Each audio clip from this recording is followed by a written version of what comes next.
Сәлеметсіздер ме? Менің арнама қош келдіңіздер.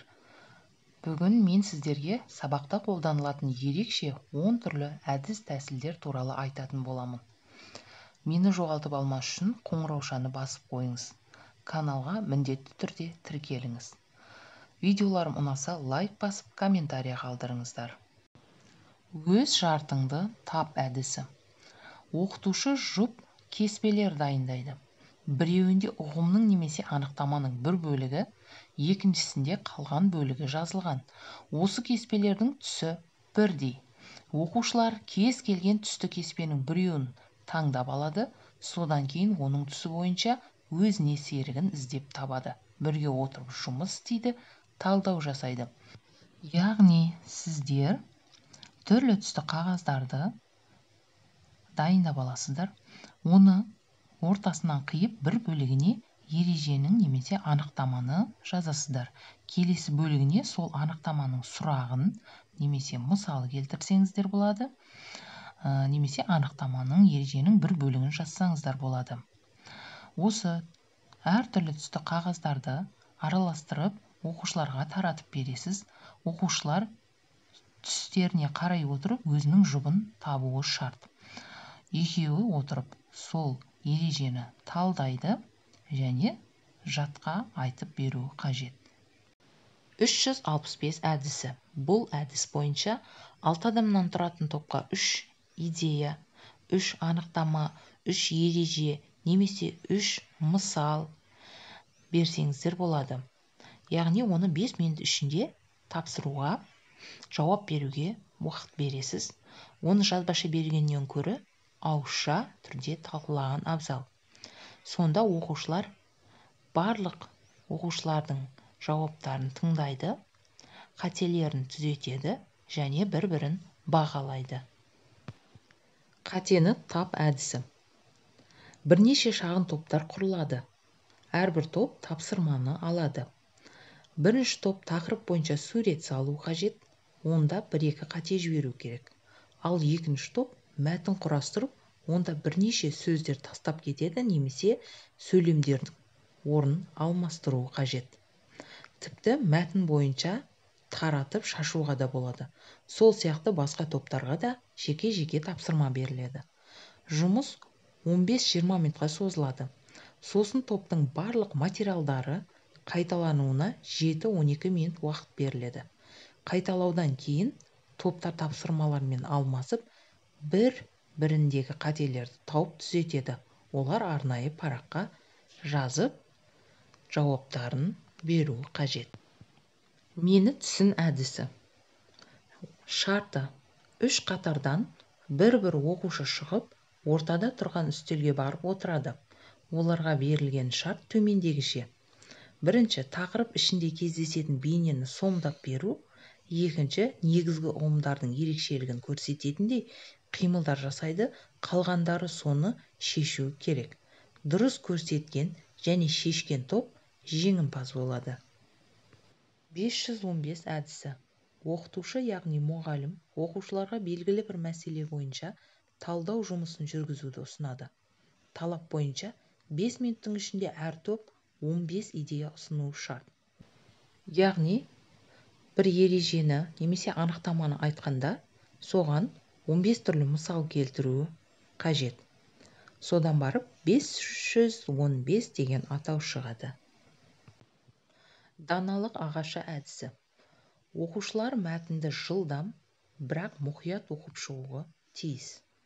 Енді әрқайсысы онда кездескен деректер, ұғымдар бойынша күрделі сұрақ құрап, қағазға жазады. Жүргізушінің қолында сандықша болуы тиіс. Соған сайысқа қатысушылар кезегімен өз сұрақтарын салады.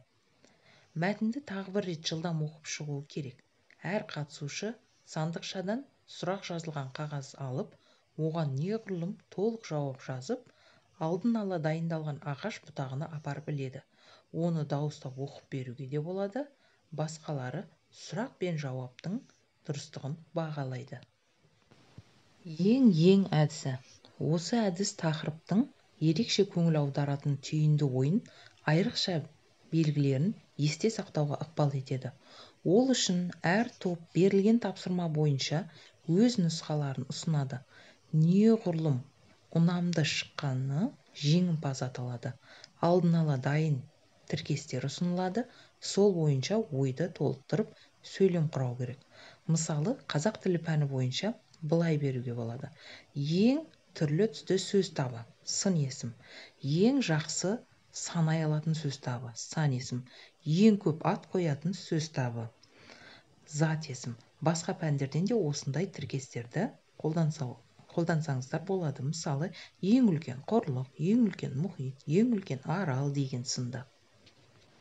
Кім, қашан, қайда әдісі. Оқушыларды 3 топқа топтастыруға болады және әр топқа бір сұрақтан таңдап алу ұсынылады. Белсенді оқытудың бұл түрі әдеби шығармаларды немесе тарихи оқиғаларды және де тағы басқа мәселелерді талдау барысында. Кім деген сұрақты алған топ тек кейіпкерлер немесе танымал тұлғалар туралы ғана пікір айтады. Қашан сұрағын алған топ оқиғаның қашан болғанын немесе тұлғаның өмір жолына байланысты даталарды сөз етеді.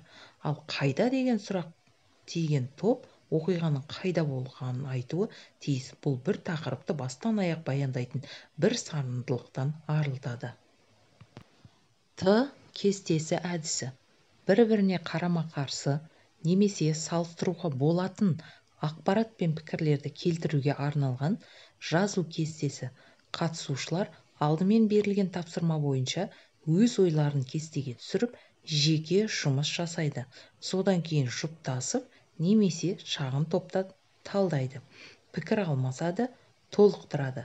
Тақтаға бүкіл сыныпқа ортақ Т кестесі құрастырылады. Мысалы, Т кестесін салыстыратын бір затқа қолдансаңыздар болады. Мысалы, сол заттың жақсы жағын, жаман жағын, пайдалы, зиян жақтарын жазуға қолдануға болады. Бейнелі жады әдісі. Оқытушы қазылар алқасын құрайды, яғни оқытушы әділқазы ретінде. Оқушыларға мәтінді қарап өтіп, бастысын атау тапсырылады. Мәтіннің, яғни ең басты бөліктерін қарап, яғни атау тапсырылады. Топ шағын топтарға топтастырылады. Оқытушы мәтіннің бір бөлігін мылқау, сахналық қойылым түрінде көрсету ұсынады. Яғни бұл дегеніміз сөйлеуге болмайды, тек қана іс-қимылмен көрсетіледі. Сөздер, мәтіннің мәнді бөлшектері, деталі, жазылған парақтарды пайдалануға, мәтін бөліктерінің өзара байланысы ретінде қолдарына ұстауға болады. Яғни парақтарға мәтіннің бөліктерін жазып ұстауға болады, немесе таулардың, ағаштардың, құстарды бейнелейтін болса, солардың суретін салып пайдаланса болады. Өз нұсқасын алдымен бірінші топ, содан кейін екінші топ бейнелеп көрсетеді. Оқушылар бір-бірін бағалайтын болады. Видеоларым ұнаса, каналға тіркелуді ұмытпаңыз.